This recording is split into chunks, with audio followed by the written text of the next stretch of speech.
बुद्ध ने पेड़ के नीचे ऐसा कौन सा ज्ञान प्राप्त किया जिसकी वजह से सिर्फ भारत ही नहीं पूरा एशिया बौद्ध बन गया। यह सवाल आज भी करोड़ों लोगों के मन में है, क्योंकि जब आप एशिया के किसी भी बौद्ध देश चीन, जापान, श्रीलंका, थाईलैंड या तिब्बत में जाए और वहाँ के लोगों से पूछे कि भारत ने दुनिया को सबसे बड़ी देन क्या दी, तो एक ही उत्तर मिलता है, बुद्ध और उनका धम्म। लेकिन हैरानी की बात यह है कि बुद्ध ने कोई चमत्कार नहीं किया, कोई तलवार नहीं उठाई और न ही स्वयं को गॉड कहा। फिर भी सिर्फ भारत ही नहीं पूरा एशिया उनके विचारों के सामने नतमस्तक हो गया। तो स्वाभाविक है कि यह सवाल उठे, पेड़ के नीचे बुद्ध ने ऐसा क्या जाना।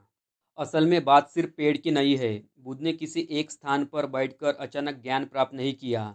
उन्होंने लगभग 6 वर्षों तक हर क्षेत्र, हर गांव, हर समाज में जाकर लोगों के जीवन, उनके दुख और उनकी प्रतिक्रियाओं को देखा, समझा और परखा। यह एक गहरी मानवीय शोध रिसर्च थी, जिसके बाद बुद्ध ने अपने निष्कर्ष निकाले। लेकिन चूंकि बुद्ध को अक्सर चित्रों और मूर्तियों में पीपल के पेड़ के नीचे ध्यानस्थ दिखाया जाता है, इसलिए लोगों का ध्यान सिर्फ उसी दृश्य तक सीमित रह गया और सवाल बन गया, पेड़ के नीचे बुद्ध ने क्या पाया। वास्तव में यह सवाल ही अधूरा है।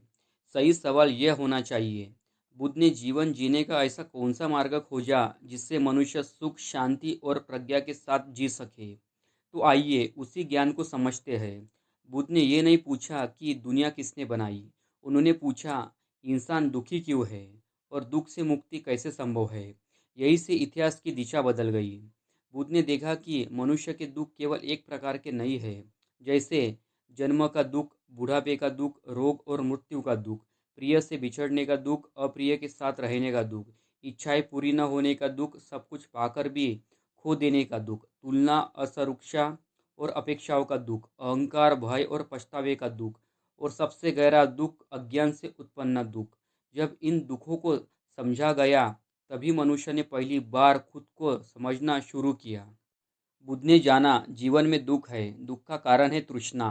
तृष्णा दो रूपों में प्रकट होती है, पाने की चाह लोभ, दूर करने की चाह द्वेष। लेकिन तृष्णा का अंत संभव है और उस अंत तक पहुंचने का मार्ग भी है। इसी को दुनिया चार आर्य सत्य कहती है और अष्टांगिक मार्ग के रूप में अपनाती है। लेकिन बुद्ध यही नहीं रुके, वे और गहराई में गए। उन्होंने समझा कि इस संसार में कोई भी वस्तु, संबंध या स्थिति अपने आप उत्पन्न नहीं होती। हर घटना किसी कारण से उत्पन्न होती है और जब वह कारण समाप्त हो जाता है तो वो परिणाम भी समाप्त हो जाता है।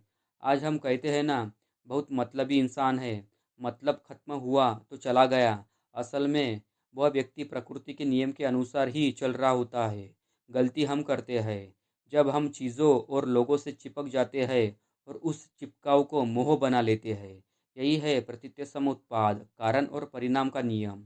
यह कोई स्थायी आत्मा नहीं है, कोई शाश्वत सत्ता नहीं है। आत्मा का अर्थ है मैं, मेरा, मुझे, अर्थात अहंकार का भ्रम, न कि कोई अदृश्य चमत्कारी वस्तु। सिर्फ कारण और परिणाम से यह पूरी दुनिया चल रही है। फिर आया सबसे क्रांतिकारी बोध, कोई जन्म से छोटा नहीं, कोई जन्म से बड़ा नहीं, मनुष्य अपने कर्म से बनता है। इसीलिए राजा भी बुद्ध के शिष्य बने और साधारण मेहनतकश लोग भी। बुद्ध ने कहा, धम्म पूजा नहीं है, धम्म आज़ादी है। अंधविश्वास से आज़ादी, डर से आज़ादी और शोषण से आज़ादी। यही कारण था कि अशोक ने तलवार त्याग दी, चीन ने अनुशासन को अपनाया, जापान ने ध्यान को जीवन का आधार बनाया और तिब्बत ने करुणा को अपनी संस्कृति बनाया। क्योंकि बुद्ध ने कोई गॉड बेस्ड रिलीजन नहीं दिया, उन्होंने दृष्टि दी। इसीलिए याद रखिए, बुद्ध पेड़ के नीचे गॉड नहीं बने, वे मनुष्य बने और मनुष्य को रास्ता दिखा गए।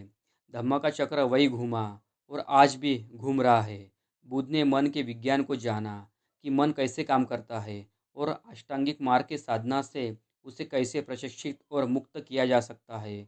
इसी ज्ञान से नालंदा और विक्रमशिला जैसे महान विश्वविद्यालय बने और इसी ज्ञान को सीखने पूरे एशिया से लोग भारत आए। हमारी प्राचीन शिल्पकला और मूर्तिकला भी इसी मनोविज्ञान को समझाने के लिए रची गई थी, जिसे आज हम तर्क, अध्ययन और शोध के माध्यम से फिर से समझ पा रहे हैं। बुद्ध का ज्ञान अतीत नहीं है, वे आज भी उतना ही जीवित है। Keep supporting our team work.